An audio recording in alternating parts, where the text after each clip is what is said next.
आत्महत्या अब क्यों कहा जाता है आत्महत्या की थैली? क्योंकि इसके अंदर एक खास प्रकार के एंजाइम पाए जाते हैं। ठीक है, यदि कोशिका के अंदर कोई बाहरी बड़ा सा कण या कुछ ऐसा जीवाणु, तो उसको क्या करता है, ये फट जाता है और फट करके उसको मारने के क्रम में ये पूरा पूरा ये जो जीव तत्व को क्या करता है, भुला देता है, नष्ट कर देता है। इसी कारण से इसको आत्महत्या की थैली कहते हैं। क्योंकि जैसे ही जीव तत्व नष्ट होगा तो सारा कोशिका क्या हो जाएगा, कोशिका का अस्तित्व खत्म हो जाएगा। तो इसी कारण से कहा जाता है कोशिका का आत्महत्या की थैली। इसको कहा जाता है भाई जो बीच में दिख रहा है ऐसा, इसको कहते हैं केंद्रक।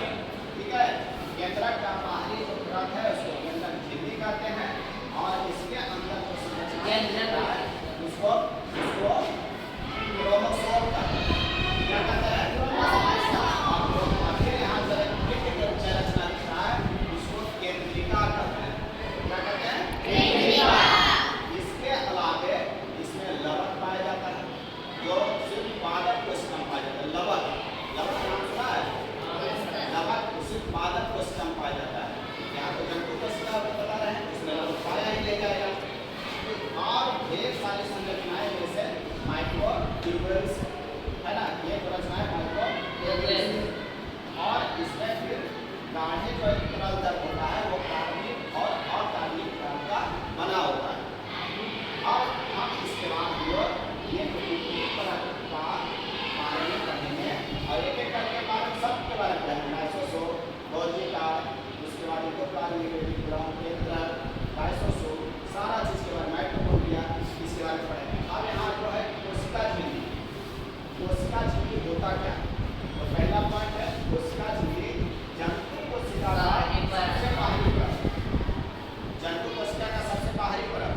ठीक है, फिर उसके बाद ये मुलायम, ये झिल्ली क्या होती है, मुलायम, लचीली होते हैं और पतली होते हैं।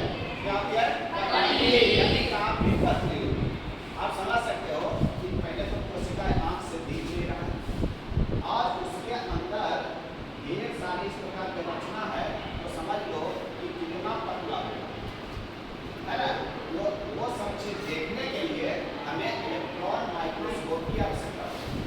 इसकी आवश्यकता पड़ेगी, माइक्रोस्कोप की आवश्यकता पड़ेगी। आगे हम लोग देखते हैं, इसे अर्धपारगम झिल्ली कहा जाता है। अर्धपारगम मतलब कि किसी को जाने देना और किसी को जाने नहीं देना, है ना। अब एक हो गया पारगम, तो पारगम मतलब कि आर पार आसानी के साथ आ जा सके, और अर्धपारगम मतलब कि आंशिक रूप से, है ना, कुछ को जाने देना है, कुछ को जाने नहीं देना। तो इसी कारण से इसको अर्धपारगम झिल्ली कहते हैं। और क्या है, इसे चयनात्मक पारगम झिल्ली भी कहा जाता है। चयनात्मक पारगम झिल्ली इसलिए कहते हैं कि कोशिका के अंदर जो चीज जरूरत है उसको अंदर जाने देना है, और जो चीज बेकार है उसको बाहर जाने देना है ना। यानी कि बिना जरूरत के अंदर नहीं जाना है, और बिना जरूरत के जो है बाहर नहीं जाना है, यानी चयन करके देना है। और समझाइए अब है ये लिक्विड और प्रोटीन। लिक्विड एक प्रकार का बसा है,